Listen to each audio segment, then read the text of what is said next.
Welcome to Breaking the Limits of Inner and Outer Game, the Unintended Conspiracy. I'm your host, Rion Williams, and you can get the full free version of this video at rionwilliams.com. The YouTube version is going to be shortened for editorial content. All right, if you're not at the level of success you want with women and dating, I can pretty much tell you that your inner game is in the way. What I'm going to do is show you how to take your inner game out of the equation, because I can pretty much bet that it's everything that's holding you back. All right, we're just going to break beyond the limits of inner and outer game. So let's just dive in here. All right, how do you view dating? Do you see things as inner and outer game when it comes to this whole dating, seduction, and success with women area? But have you ever really achieved a finite resolution with inner game work? Or are you even more caught up in your head with even more issues and sticking points? Are there even more unanswered questions with seemingly no end in sight? A lot of guys are going through this. I've heard. I used to deal with things. All right, so are you even further away from success and attraction with women? Why are things so damn difficult with meeting and dating women anyways? How come you never really break through? Why does so much of everything just seem like a lie? I mean, do you really suck this much? Maybe you weren't born with that gene of being able to attract and meet women, like Jim Ponders in American Pie.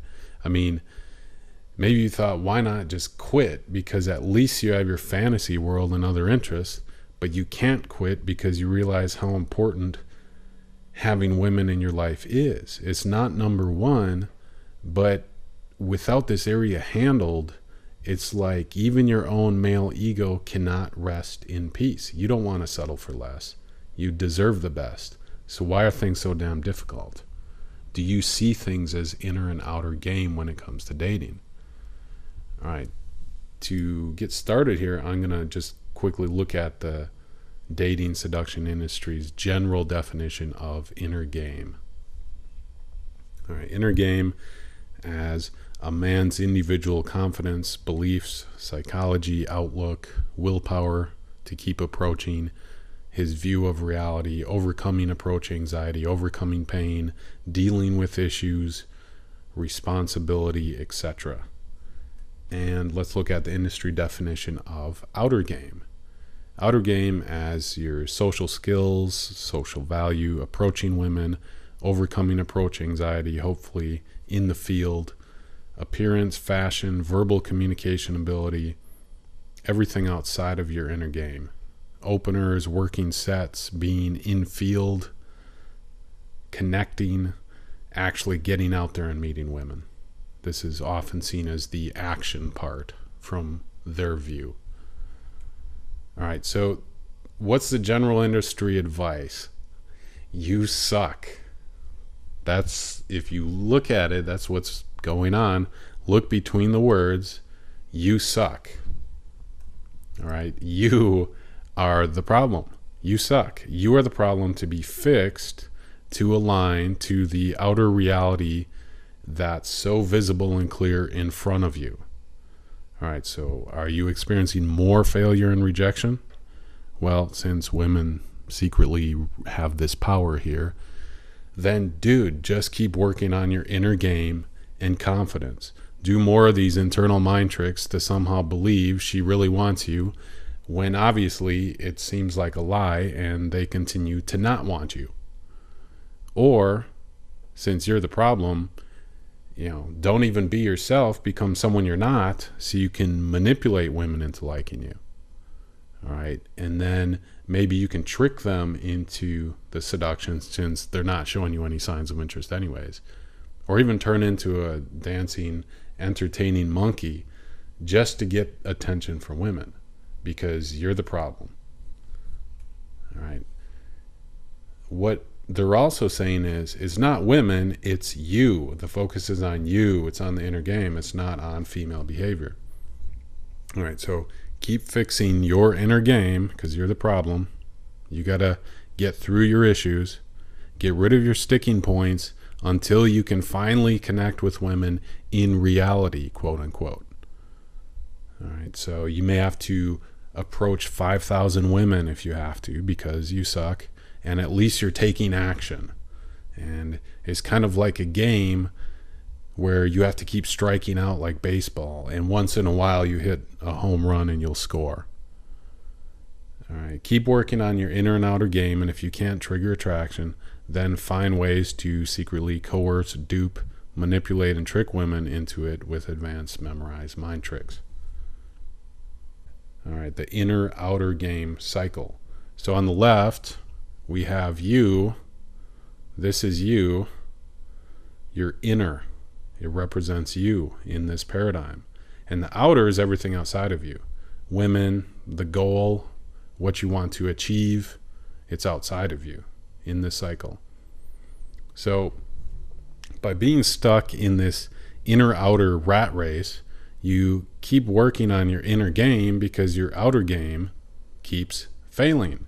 And the outer game is outside of you. It's based on your external social reality. And you just keep failing. So you keep working on your inner game, trying to achieve the goal which is outside of you. And why? Because you can't ever compare to the social value of women in this contrived and forced reality of the social matrix or game, what you perceive and see as outer or external. And are we even talking about the same level of value or communication here? Buying more stuff or having a fancier car, a big house, bling, doesn't really work except to attract gold diggers. And it doesn't necessarily lead to physical relationships. So if that's not it, it must be your inner game. All right, because everything is outside of you, so it must be your inner game. Here's another way to look at it. All right, things are just out of touch. Here we have women, the prize, beautiful, independent, socially valued women, the outer, the external, the social. All right, and here's you down here, lower value, your inner game, you suck. You're trying to get these women are the prize up here who could literally go have a free dinner date with 1 million men or sleep with 1 million men of their choice who are drooling over the same women. All right, now millions of women look like this who've taken on these attributes. So what's going on here? Women have all this value and power that you just cannot attain. You suck. Keep working on your inner game so you can somehow compare to this and deserve this high level of quality and value. So what's going on is pussy is on the pedestal. In this frame of reality where pussy is on the pedestal, and as the stimulus, and men are being emasculated as the response in today's modern popular culture and media, women permanently now have this value and power because it's social. It's not necessarily sexual, it's social at the roots. And again, it's reinforced in popular media, like everywhere you look within the social matrix, what you view as reality. And the behavior is very real now. The pussy's on the pedestal. Women who look like this, they're the prize. You can't help it. They are the stimulus. You get butterfly response around them. How can I compare? So any way you look at it, women who are like this, who look like the strippers, so no matter how you look at it, women like this, they act like they're better than you, and they have this value. It's everywhere you look around. When you go in nightclubs and so forth, the hottest women, they're the most stuck up, the most out of touch. It's difficult to form a connection. And all of this is just reinforced in the social reality. It's designed so that you suck, you can't compare,